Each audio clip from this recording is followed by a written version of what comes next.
A paz do Senhor, queridos irmãos, estamos aqui para dar continuidade à nossa série de estudos bíblicos baseado no tema Aviva a Tua Obra. Eu sou Arnold Luiz e nós estamos aqui com a lição de número 12, penúltima lição do nosso primeiro trimestre de 2023. E o tema da lição é Vivendo no Espírito. A leitura bíblica em classe se conta no livro de Gálatas, capítulo 5, versículo 19 ao 25. Como é que eu posso viver no Espírito? Será que existe uma diferença entre Espírito e carne? Será que existe uma diferença entre o fruto do Espírito e os dons espirituais? Existe um método capaz e eficiente para que eu possa viver cheio do Espírito Santo? Como é viver no Espírito? É possível hoje viver no Espírito Santo, debaixo da potente mão poderosa do Espírito Santo? Hoje somos tão atarefados, acordamos cedo, trabalhamos, né? Estamos em um turbilhão de atividades. Será que hoje ainda dá para viver cheio do Espírito Santo? Ainda dá para andar no Espírito Santo? Afinal, o que é andar no Espírito Santo? É isso que nós vamos entender nessa aula e, no caso aqui, a gente já vai iniciar dessa forma. Será que se eu pegar, me reclusar em um quarto, ficar horas, né, dias orando constantemente, lendo a Bíblia, jejuando, me consagrando, meditando, será que é assim, dessa maneira que é andar em espírito? Será que eu posso viver no espírito no meio de um turbilhão de afazeres dessa vida? É essa ideia que vamos desmistificar e mostrar que hoje eu e você nós podemos sim viver cheio do Espírito Santo dia após dia, e existe uma maneira de todos os dias nós vivermos cheios do Espírito Santo. Tópico de número 1, a vida no Espírito. Subtópico de número 1, andando em Espírito. O que é andar? Andar significa dar continuidade. Andar significa estilo de vida. E como é que eu ando? Eu ando em espírito. Deu para entender? Andar é um estilo de vida. Andar é continuidade, é dar continuidade a alguma coisa ou algo. Ou seja, eu vou andar 10 quilômetros, só que eu não só ando 10 quilômetros, mas ando mais que 10 quilômetros. Então, dou continuidade a andar, dou continuidade àquele momento que alguém me diz, você tem que andar 10 quilômetros, só que a gente não anda só 10, anda mais de 10. Então, a gente dá continuidade a cada dia, é um estilo de vida. E aí a gente entende aqui como é que eu ando desse jeito? Eu ando em espírito. Exemplo, eu ouvi uma vez uma história, né, de alguns jovens que eles diziam que andar em espírito é quando ia para o monte, fechava os olhos e eles já estavam andando em espírito. E segundo eles, é quando você fecha os olhos, e aí você fecha os olhos para o mundo e você acaba abrindo os seus olhos espirituais. Claro que isso é uma falácia, né? Isso é uma heresia, né? Pode até parecer que é certo, mas na verdade é totalmente errado. Então, andar é dar continuidade. E o que precisamos fazer? Nós precisamos andar em espírito, dar continuidade a esse estilo de vida nesse momento que nós precisamos avivar a nossa vida. Então, é dar continuidade ao Espírito, para que o Espírito tenha liberdade para trabalhar em nossas vidas. E aqui a gente entende o seguinte, andar é um estilo de vida. Em Espírito, não é andar na emoção. Andar em Espírito não é andar de qualquer jeito. Andar em espírito não é andar em emoção, não é ser guiado por um sentimentalismo, é cumprir princípios das Sagradas Escrituras. Todas as vezes que eu cumpro princípios das Sagradas Escrituras, eu estou andando em espírito. Então, andar em espírito é cumprir os princípios das Sagradas Escrituras.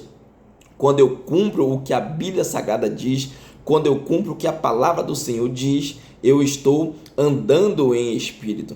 Quando eu entrego a minha oferta, eu entrego o meu dízimo, quando eu adoro ao Senhor, quando eu estou orando, quando eu estou me consagrando, quando eu estou jejuando, quando eu estou louvando ao Senhor, quando eu estou amando o meu próximo, amando o meu inimigo, abençoando aqueles que me amaldiçoam, eu estou andando em espírito. Então, andar em espírito é o quê?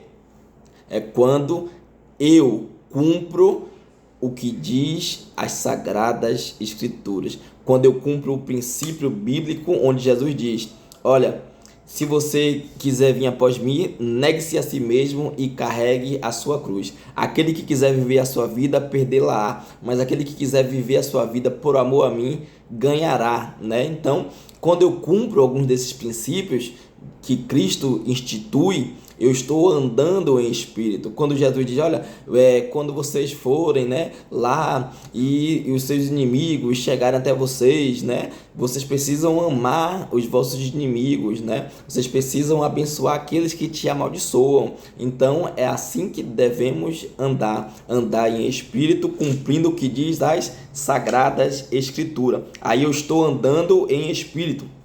A gente precisa amar o nosso inimigo. Baseado no nosso sentimento, eu e você, nós não amamos nosso inimigo de verdade, como diz as Sagradas Escrituras, mas é um princípio bíblico amar nosso inimigo. Então, não iremos amar o inimigo. Temos a tendência de amaldiçoar, desprezar, de não trazer ele para perto de nós. A Bíblia diz: devemos amar os nossos inimigos. Se eu faço isso, eu estou cumprindo princípios da palavra de Deus. Deu para entender? Então, andar em espírito é quando eu cumpro as Sagradas Escrituras. Louvado seja o nome de Jesus. Tópico 2, subtópico 2 do tópico 1. Por que andar em espírito? Por quê? Porque neste mundo nós somos controlados por duas coisas: pelo Espírito de Deus ou pelas obras da carne. Não tem outra coisa, não ficamos isentos. Se somos guiados pelo Espírito, nós somos controlados pelo próprio Senhor. Se somos guiados pelo Espírito, nós somos controlados pelo Senhor. Então, aí quando eu ando em espírito, quando eu cumpro os princípios das Sagradas Escrituras, eu cumpro a palavra do Senhor, e aí eu ando em espírito e eu não ando segundo a minha carne. Eu sou guiado pelo Espírito e eu não cumpro as obras da carne. Deu para entender? Quando Jesus ele diz o seguinte: há somente dois caminhos, o estreito e o largo. Há somente duas portas, a porta larga e a porta aberta.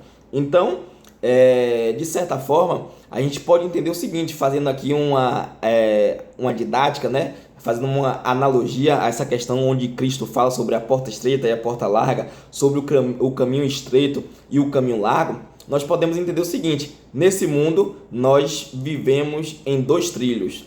Ou nós somos guiados pelo Espírito, ou nós somos guiados pelas obras da carne. Você entende isso? Isso é profundo, isso é importante. Então, não existe meio termo. Hoje eu vou para a igreja, mas amanhã eu estou indo para a festa. Não existe isso, não existe meio termo. A gente não fica neutro. Ou é um, ou é outro. E aí Jesus disse o quê? É sim, sim ou não, não. O que passa disso é procedência do maligno. Então precisamos entender: ou nós fazemos a vontade de Deus, ou nós fazemos a vontade da carne. Ou nós somos chamados filhos de Deus, ou nós somos chamados filhos da perdição, né? E aí tem um ditado aí no mundo aí, né, que diz: todos são filhos de Deus. Não, não é bem assim não. Nem todos são filhos de Deus. Ele diz o quê? Que o Filho de Deus, o seu Filho Jesus, ele veio para os seus, e os seus não o receberam, mas para todos aqueles que o receberem, serão chamados de filhos de Deus. Aí Jesus chega e diz: olha, eu sou o caminho, a verdade e a vida, não há outro caminho. Então, não existe meio termo, não existe um atalho, não existe uma curva, não existe esse negócio de alguém estar neutro, não. Ou você é dominado pelo Espírito de Deus, ou você é dominado pela obra da carne. Então, alguém só é dominado por uma coisa, ou um ou outro, não existe meio termo. Então, sempre tem alguém dominando a sua existência. Aí você precisa tentar entender quem é que domina a sua existência.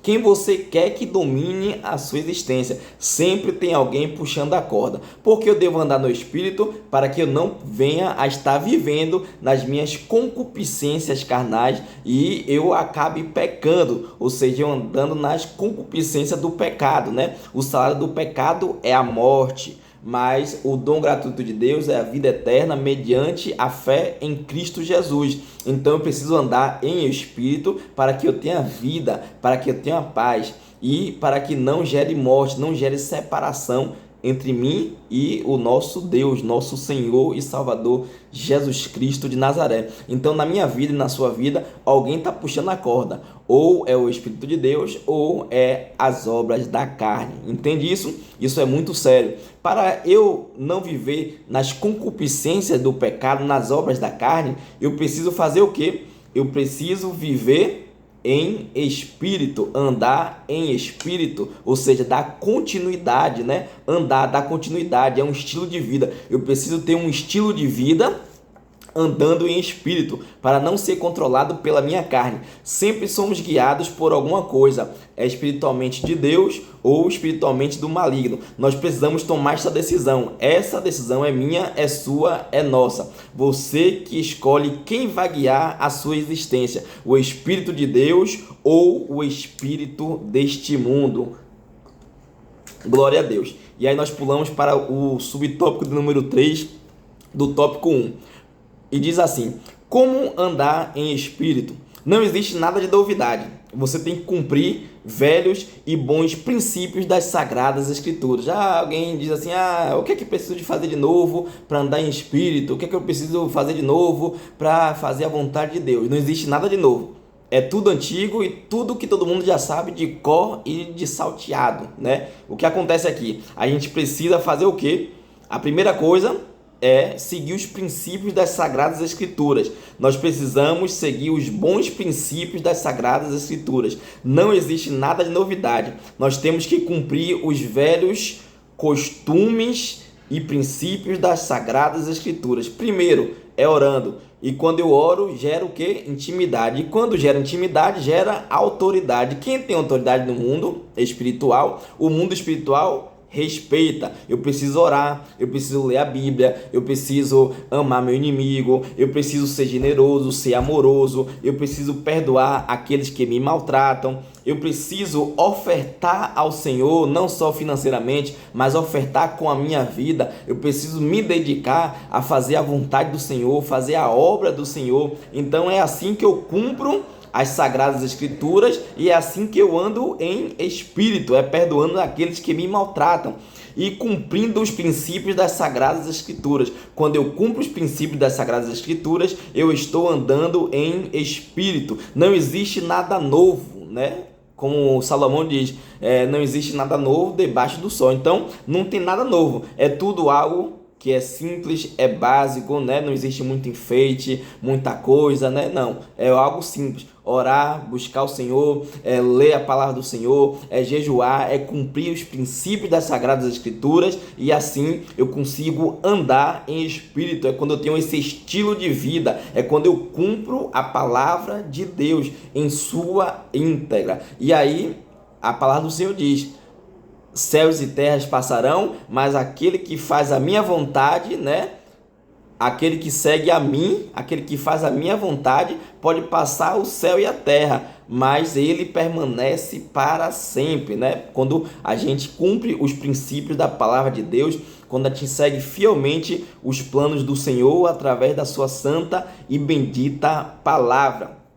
Os princípios das Sagradas Escrituras, aí a gente entende, quando eu estou seguindo isso, eu estou andando em espírito. É interessante e necessário que eu fale isso, que eu repita, porque a didática é repetição. Então, quando eu repito andar em espírito, quando eu repito cumprir as Sagradas Escrituras, eu estou fazendo uma didática, e didática é repetição. Estou repetindo para que você entenda, para que essa palavra ache guarida no seu coração e para que essa palavra faça efeito, porque a palavra de Deus ela é boa, perfeita e agradável. Então, não existe uma fórmula, uma mágica, algo novo, né? São os princípios já estabelecidos pela palavra de Deus, pelo Senhor, né?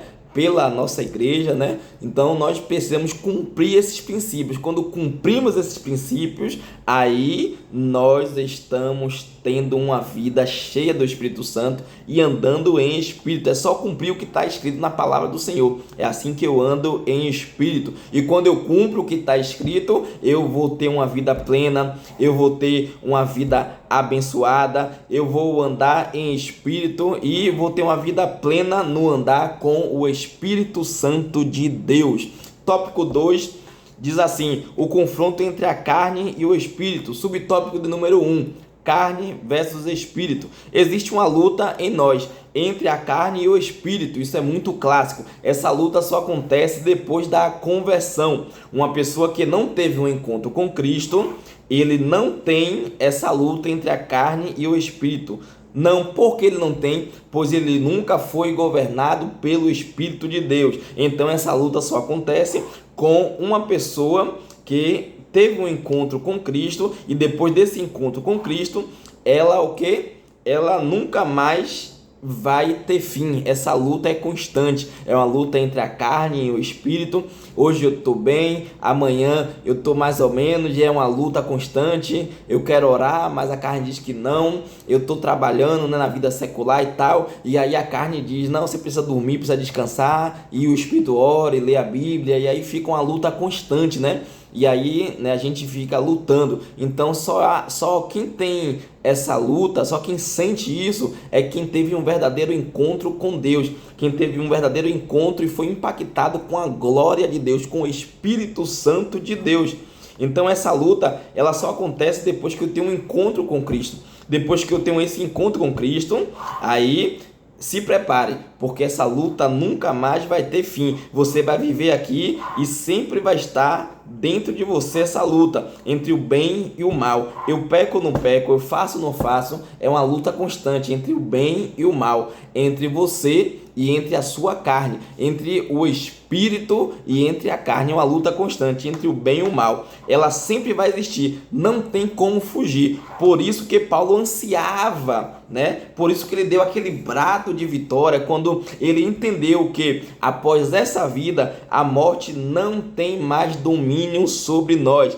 Aí ele diz: ó morte, onde está a tua vitória? Você não tem mais domínio sobre mim, não impera mais sobre mim, você não impera mais sobre a minha vida, né? Você não tem mais direito de lutar dentro de mim, não vai ficar mais lutando dentro de mim. Eu não vou mais ficar lutando com você para agradar o meu Deus. Eu estou eternamente livre. O que é corrupto se revestirá da incorruptibilidade, e o que é mortal se revestirá da imortalidade. Tragada foi a morte na vitória. Isso é profundo, irmãos. Isso é uma pérola, né? Então aquilo que é corruptível, ele será incorruptível, e aquilo que é mortal será imortal, né? E aí Paulo diz: cadê a tua vitória, ó morte? Cadê a tua vitória?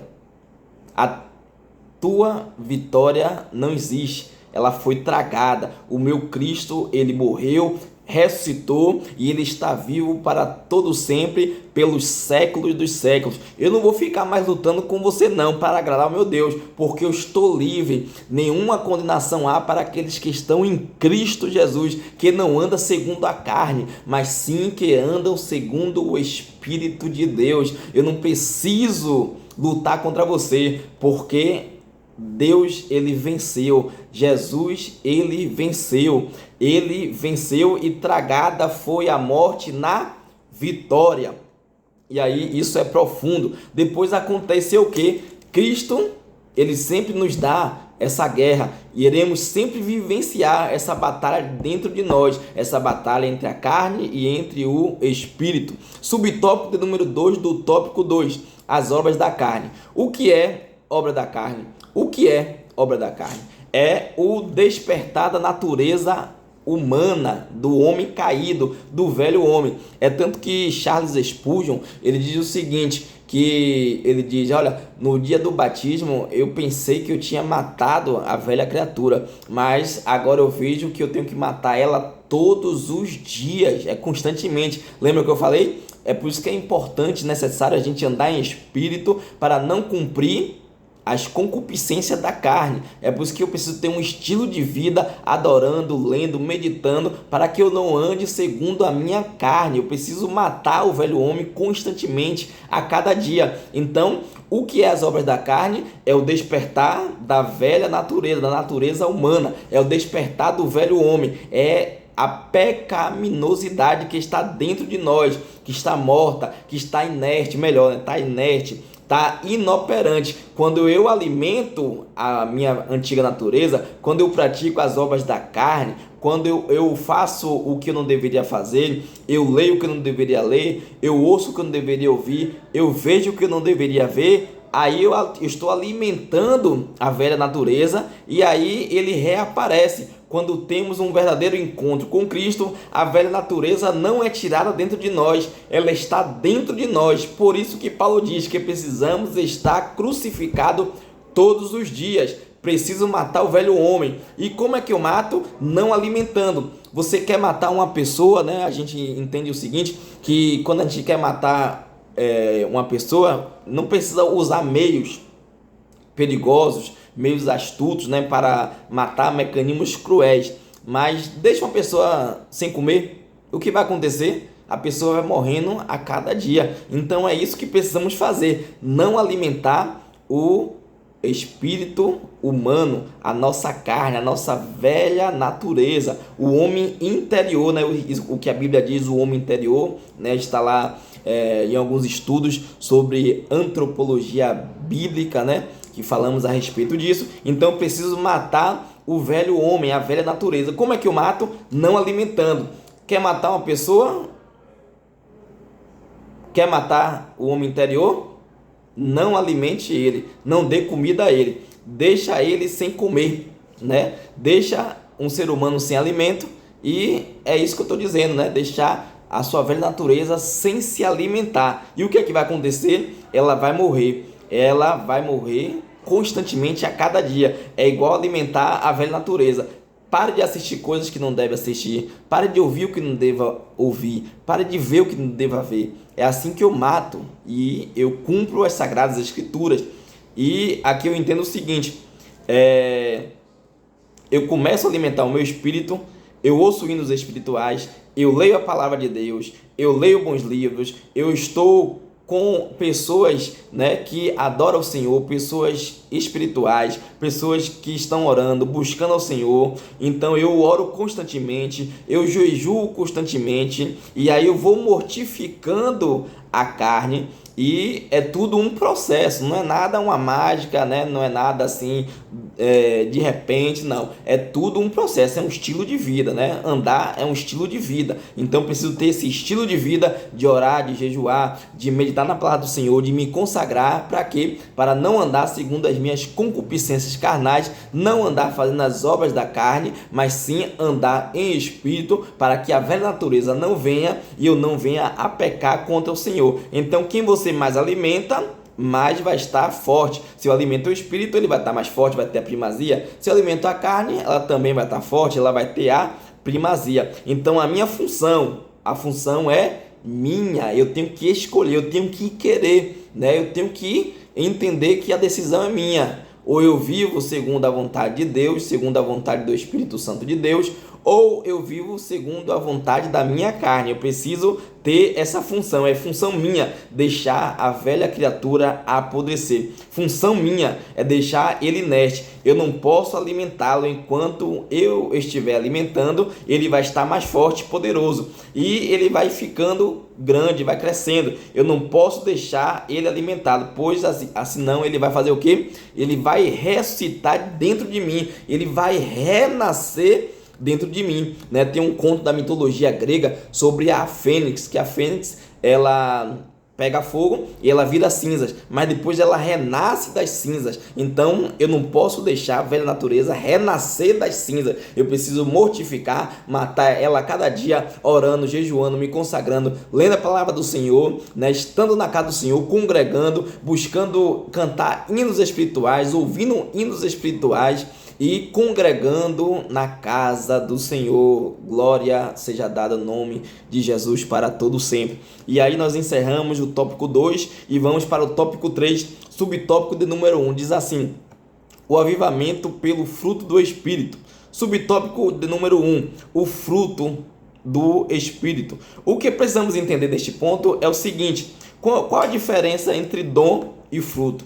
Dom não salva, o fruto também não salva, mas todo salvo precisa ter fruto. Tem pessoas que têm dons, mas não são salvos. Dons só tem aqueles que estão dentro da igreja. Vamos pensar assim para entender essa didática. Tem pessoas que congregam na igreja, elas comungam conosco, elas são usadas em dons espirituais. Deus usa, Deus dá revelação, Deus dá sonhos, visões, Deus faz com que ela ore e os enfermos são curados, mas não são salvos. É impossível o salvo não desenvolver o fruto do Espírito. Nem todos são salvos, nem todos que têm dons, eles são salvos, mas eles desenvolverão o fruto do Espírito. Isso é interessante. E aí aprendemos o seguinte aqui. Olha que interessante. O dom não salva, o fruto também não. Mas tem muita gente que tem um dom e não tem um fruto. Tem muita gente que tem um fruto e não tem um dom. Tem muita gente que tem um dom e o fruto, mas pode padecer no inferno. Por quê? Porque nem o dom nem o fruto salva. Mas, olha que interessante. Mas nós somos salvos mediante a fé e mediante a graça de Deus. Nós somos salvos pela graça de Deus. Isso não vem de vós, é dom de Deus. Aí os versículos posteriores dizem o seguinte: e nós somos salvos para praticar as boas obras. Ou seja, nós devemos o quê? Mostrar o fruto do Espírito através das nossas boas obras. Devemos frutificar através das boas obras. Não porque eu tenho um dom, não porque Deus me usa, mas por eu ser salvo, eu preciso frutificar e desenvolver o fruto do Espírito. É tanto que Jesus diz o seguinte, né? Quando tem aqueles homens que param ele, aí diz o seguinte: ó Senhor, eu profetizei, eu expulsei demônios, eu curei, eu fiz isso, fiz aquilo outro. Dá, né, uma lista de dons espirituais. E aí Jesus diz o quê? Eu nunca vos conheci. Em verdade vos digo que eu nunca vos conheci. Então, o que a gente acabou de dizer aqui, o que Jesus disse: o dom não salva. Você pode ter todos os dons, os 9 dons, mas você pode ir direto para o inferno. Você pode ter os 9 dons, você pode ter os 50 dons, você pode fazer o que você quiser, mas você pode ter o risco de ir para o inferno. Então, eu preciso ter o quê? O fruto do Espírito. Por quê? Porque hoje nós damos muita vazão ao carisma e esquecemos do caráter. Caráter é quando eu estou sozinho. Caráter é quando o pastor não está me vendo. Caráter é quando eu estou na frente do celular, na frente do computador. Caráter é isso. Então eu mostro o meu caráter. Então quando eu tenho um caráter, eu tenho um fruto do Espírito habitando, né? Trabalhando em mim o Espírito Santo e fazendo com que eu desenvolva o fruto do Espírito: a paz, a fé, a longanimidade, a bondade, a paciência, a temperança, né? Eu frutificando, eu desenvolvendo a paciência, desenvolvendo a longanimidade, eu desenvolvendo o amor, a alegria, a paz. Então eu preciso desenvolver o fruto do Espírito, porque pode ser capaz de um dia Jesus de me dizer: eu nunca vos conheci. Podemos ir para o inferno cheio de dons espirituais, mas isso é impossível. O que é impossível? A gente ir para o inferno desenvolvendo o fruto do Espírito. Então, não é todo aquele que me diz Senhor, Senhor que herdará o reino dos céus, mas aquele que faz a minha vontade, disse Jesus. Não é o que diz, é o que faz. Não é o que na teoria diz, mas é o que faz a vontade de Deus. É aquele que anda em espírito, né? O que manifesta os dons espirituais, né? Eu preciso entender a respeito disso. Eu preciso entender que nem todos que têm dons serão salvos, mas devemos desenvolver o fruto do Espírito. Isso é interessante. Eu preciso desenvolver o fruto do Espírito Santo. Subtópico de número 2 do tópico de número 1. Os 9 aspectos do fruto do Espírito. Não são frutos, é apenas o quê?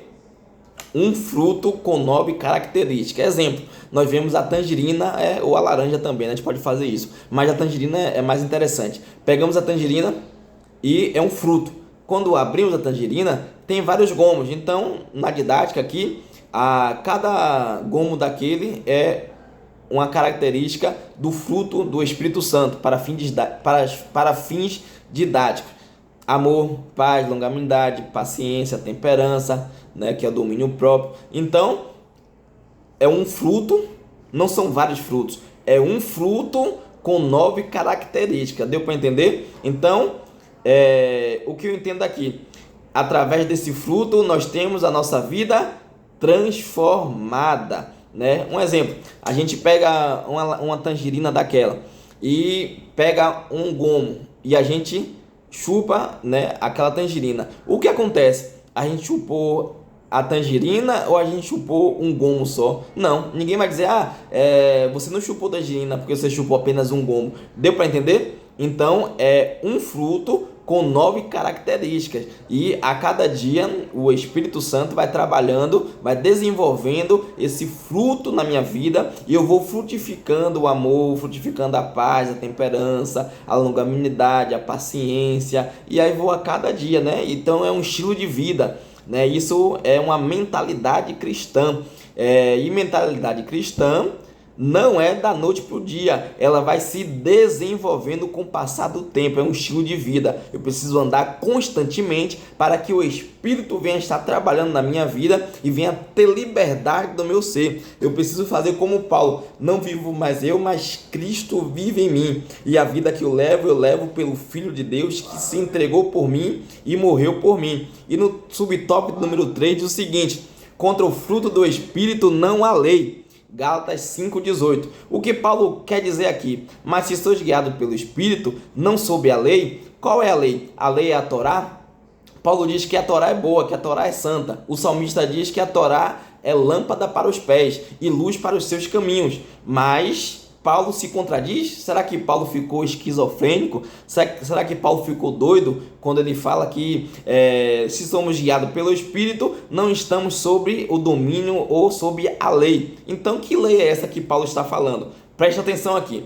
Quem é guiado pelo Espírito não está sob interpretações humanistas dos textos sagrados. Existiam alguns homens naquela época, antigamente, que lia a Bíblia Sagrada, lia a Torá, lia os Salmos, lia os profetas, e eles interpretavam da maneira deles as coisas que estavam na Bíblia Sagrada. E aí é isso que Paulo está dizendo: se você é guiado pelo Espírito, essas regras que estes homens fizeram não tem nenhuma validade na sua vida. Por quê? Porque o Espírito já libertou vocês. Vocês não podem ficar presos a regras de domínio humano. O Espírito já libertou a sua vida, a vida de vocês. É justamente isso que Paulo está querendo dizer, que nenhuma regra nos impeça de caminhar na sua santa e bendita presença. É isso que Paulo diz. Paulo está dizendo que vocês já estão libertos. Se vocês são guiados pelo Espírito, vocês não precisam andar segundo ou debaixo da lei. Por quê?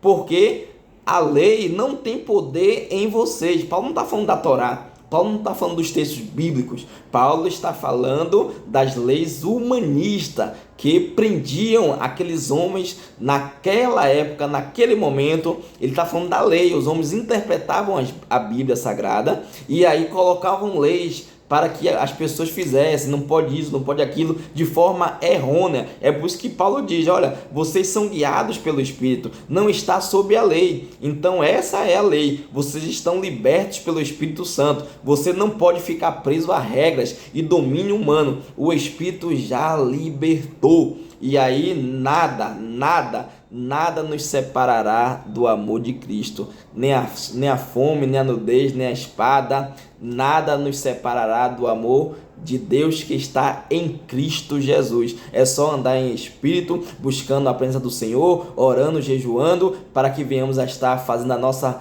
vontade, que é a vontade de Deus, que ela é boa, perfeita e agradável, orando, buscando ao Senhor, e não andar segundo as nossas concupiscências carnais. Que Deus em Cristo abençoe. A paz do Senhor.